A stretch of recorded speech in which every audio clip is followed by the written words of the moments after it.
Assalamualaikum. Okey, bismillah. Saya sambung yang semalam. Saya cerita tentang tahu dan faham. Okey, jadi saya nak cerita detail lagi sikit tentang kefahaman ni. Nanti insya-Allah saya cuba untuk setiap hari wasnut lah. Sebab sebenarnya saya wasnut untuk diri saya sebenarnya. Supaya saya menyedari tentang diri sendiri, mengisafi diri sendiri. Sebab tu saya wasnut. Okey, kalau tulis ni saya malas lah. Voice note lah, ada free ada dengar lah. Okey. Jadi alhamdulillah anda belajar semalam tentang tahu dan faham. Untuk mencapai level kefahaman, dia mesti kena ada pengetahuan dulu.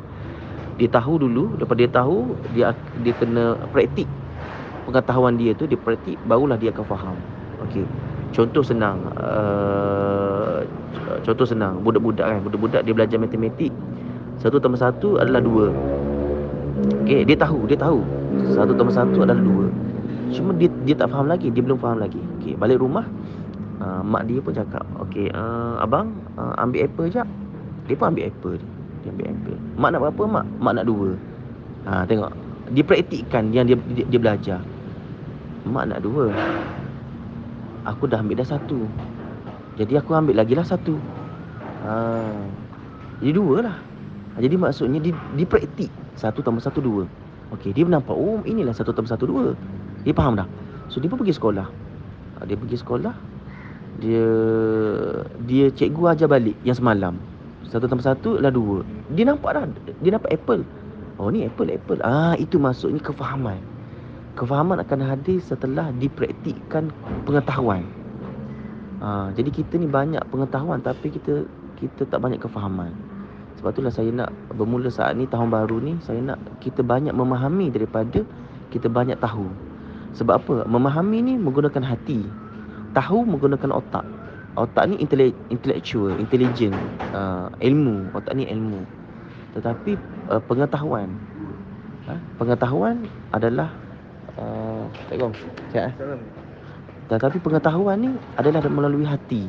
Deep thinking, kefahaman yang dalam, dan juga itu datang daripada Allah. Hati-hati, daripada hati yang tenang. Okey. Jadi apa yang saya nak kongsi adalah macam mana kita nak transfer kefahaman kita ni kepada kefahaman orang.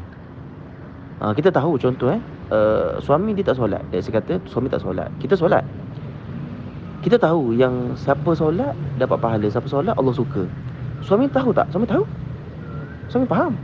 Suami tahu. Suami tahu yang dia kena solat, Allah suka dia solat. Suami tahu. Semua orang tahu. Tapi kenapa dia tak solat? Sebab dia tak faham.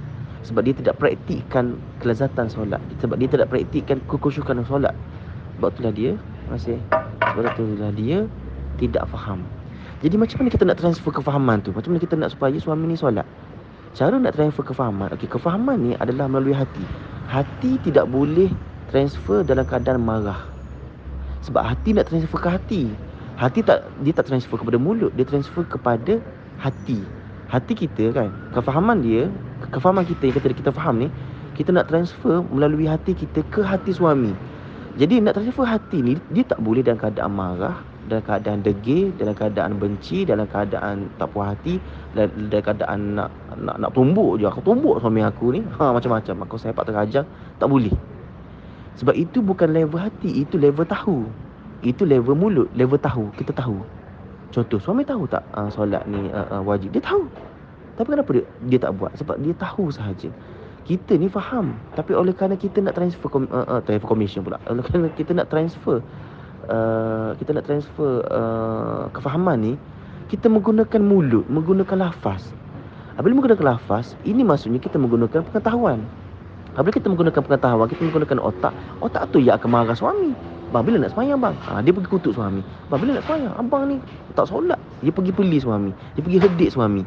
Itu menyebabkan tak sampai ke hati suami. Sebab dia melalui mulut ke mulut suami. Mulut ke telinga suami.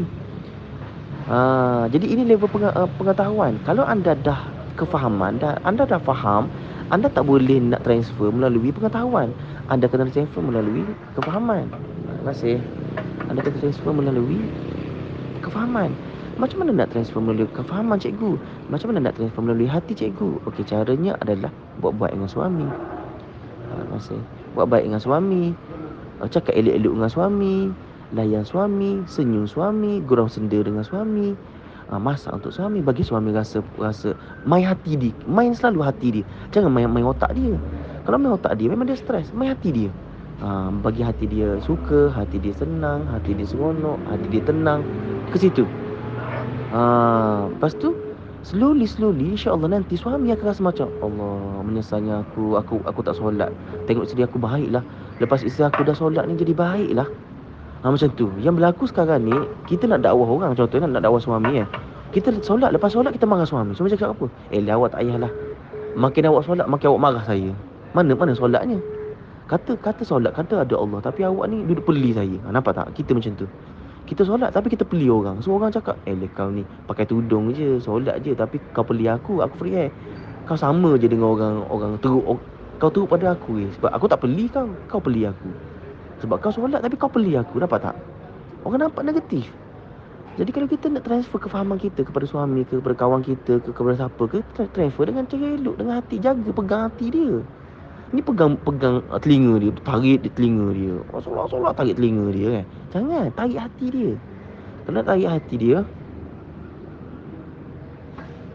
Kalau nak tarik hati dia, Cikgu Amir dulu sebelah. Kalau nak tarik, kuasa mah kacau betul. Jangan dalam diam-diam Cikgu Amir dalam diam-diam Oh, berdi. Okey. Okey. Sorry, saya nak habis dah. Apa jadi? Lupa dah. Okey. Kalau nak tarik hati orang, kuasa berdiri besar. Kalau nak tarik hati orang. Sorry. Saya ulang balik. Kalau nak tarik hati orang, guna hati. Janganlah guna mulut, jangan guna lafaz, jangan guna tangan. Nak tarik hati orang ni. Kan nak ubah hati orang. Ubah hati orang kita tak boleh lah ubah hati orang. Allah Ta'ala yang ubah hati orang. Buat baik dengan dia, jaga elok dia. Sama anak ke, suami ke, isteri ke, adik-beradik ke, mak ayah ke, kawan sepejabat ke, sama je, konsep sama je. Main kat hati dia. Jangan guna mulut, tapi kita yang kena guna kudurat kita untuk bantu dia, lembutkan hati dia. Jangan bebel, cukuplah bebel, tak jadi punya. Cuba try bebel, tak jadi. Makin teruk ada lah. Stop lah bebel tu. Tahun baru ni, ini tahun jangan bebel. 2023 ni stop bebel, jangan bebel. Boleh insya-Allah. Okey, semoga dapat kefahaman insya-Allah. Esok saya akan kongsikan lagi. Make sure untuk habiskan semua video yang kami share kepada anda tu, sebab dalam video tu dah banyak persoalan anda dah terjawab dekat situ. Kena usaha untuk tengok. Boleh insya-Allah. Saya bagi link kat bawah ni, anda boleh tengok balik video tu. Dan jika siapa yang nak belajar lagi dalam, lagi deep tentang solat, tentang Nabi, tentang akhir zaman, dan juga apa kita kena buat, anda boleh join advance lah, yang mana boleh join lagi. Kat situ anda akan lagi nampak lagi deep. Saya cerita lagi deep, lagi dalam. Boleh insya-Allah. Okey. Jumpa esok. Assalamualaikum warahmatullahi wabarakatuh. Bismillah.